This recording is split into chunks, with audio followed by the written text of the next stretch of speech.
Hi guys. Hi guys. So let me introduce Ride Revolution. We at Ride Revolution are here to provide our riders with a maximum workout that is fun and empowering.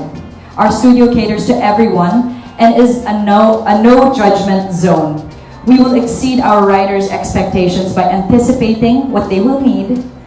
We will empower each other to lead and maintain a healthy and active lifestyle. Now, one of the words that you see there twice is empower. Empowering means different things to different people, but what we wanted to do in Ride Revolution was make that your own. We wanted a no judgment zone because we felt like sometimes at different studios or at different gyms when you enter, you're immediately judged. It's either you feel welcomed or you don't. And here at Ride Revolution, we wanted to cater to everyone and we wanted to make people feel welcome, feel like this is your home.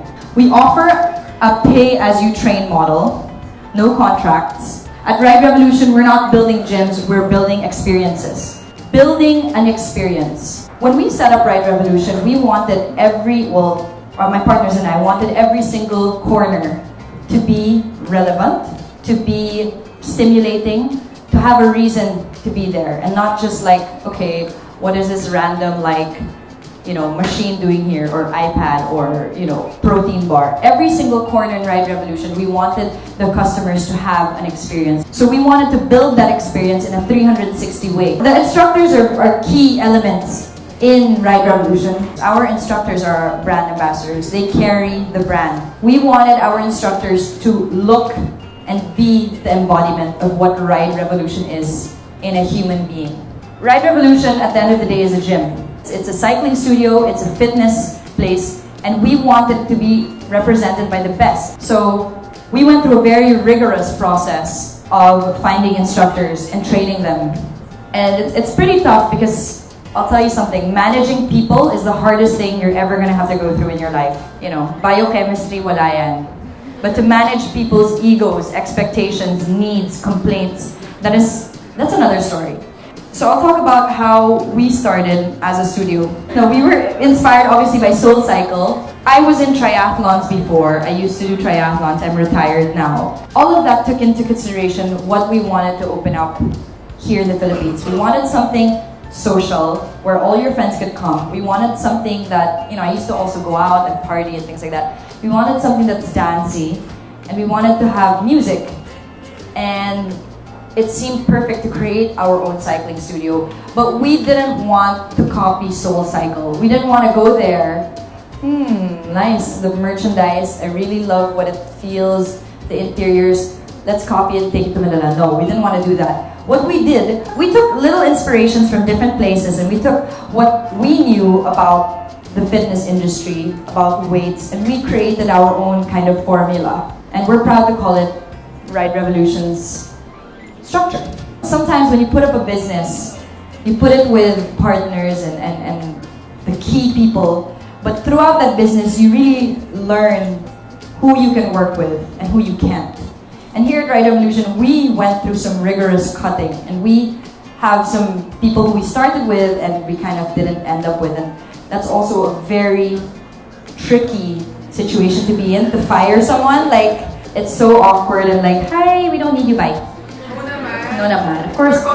No, it's more complicated, but I wish it was that easy, like text lang. Kaloka. Being an owner, you have that responsibility to create company culture.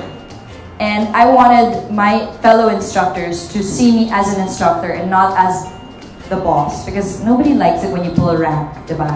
I want to be one of them, and they have become one of my really good friends. My kabarkadas and my fitspirations. One thing I want to give you guys advice is obviously the branding and the naming of it, because that's what's going to stick with your consumers. And Ride Revolution, we created it because we thought we wanted to have a revolutionary ride. That's basically it. It's straightforward.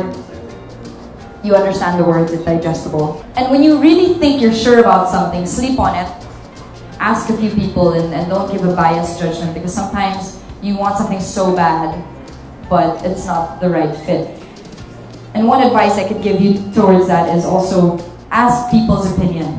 Don't just think your way or the highway, because when you put up your own business, when you put up your own bar or cafe, when you put up your own atelier to make jackets, you want to be open to suggestions and you want to hear what other people respond to.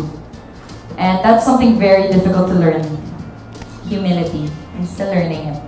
The reason why we created our target market or parang our target customer is because Ride Revolution, again, I said it a while ago, speaks mostly to that crowd. These are the people who can appreciate what a premium cycling studio is. I think the best marketing tool is really your product. Okay? And at Ride Revolution, we wanted to perfect this experience and this product. And then it kind of makes it easier to sell, quote unquote, right? Because I can post, come to Ride Revolution, or it's really fun, but then when you get there, people aren't going to be coming back.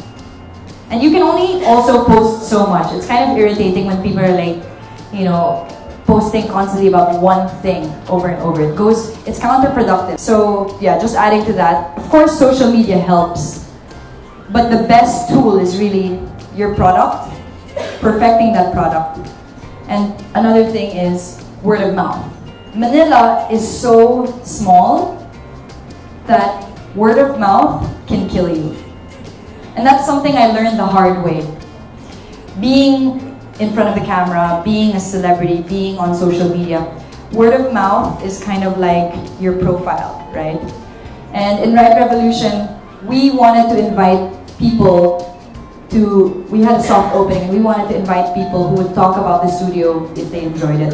Brand equity is another thing that we focus a lot on. Again, going back to the mission and vision, we wanted to be the best. We wanted to be a premium place. So every decision that we took was to be aligned with that. And I'm very extreme. My partners are really good with numbers, and this guy's sleeping. I'm hurt. So when we talk about brand equity, I think about maybe two things. Is it going to make us relevant? And two, is it going to add value to us? The reason for this is because when you think of your business, you have to think of this in a 360 way, in a sense that it's not just a cycling studio, it's a community. It's where people to go to relax from work. So you can't be offering the same thing over and over again because people will get bored. So we wanted to come up with different promos and different events that would get riders excited again. Because again, that's part of the customer experience, that's part of the journey, that's part of building the brand equity. And this was tricky for us because sometimes we would spend on something and realize, oh my gosh, nobody cared about that. And sometimes we wouldn't spend on something and that's what people fussed over and loved. So up to now, running the business, we really can see what people like and respond to and what people are kind of like dead to. So partnerships. So going back to Ride Revolution and thinking of your business or your product, you have to think of it in a 360 way, in a sense that we plan the promotions that we create because we want to be aligned with the calendar. If it's Women's Month, we want to do something for Women's Month. If it's Halloween, we want to do something for Halloween. If it's April Fools, we'll have an April Fool's joke. If Toblerone is launching something, we're there. If Xenia is doing really well, we're going to partner with them. You have to have that brand equity, brand credibility. And Lexi is really actually good at that because she is very aware of the calendar and what is up and what's happening and what is going to be in. And yeah, just coming up with promotions that are relevant to the crowd. If you're not prepared to be wrong, you'll never come up with anything original. And I heard that from a TED Talk, it's not my own quote. But that really resonated with me because sometimes I have the most ridiculous ideas and everybody just laughs at me and then we make it happen and they're like, oh, yeah, that happened. So don't be afraid to do that. We love to personalize your ride and that's really important when you create a marketing tool or anything to do with branding. Making the consumer feel like it's speaking to them and making them feel special. And that's it. That's it. Switches don't exist, but they are created by identifying. Oh, okay. Sorry. My Mac business really goes on. Switch na to Asus kasi.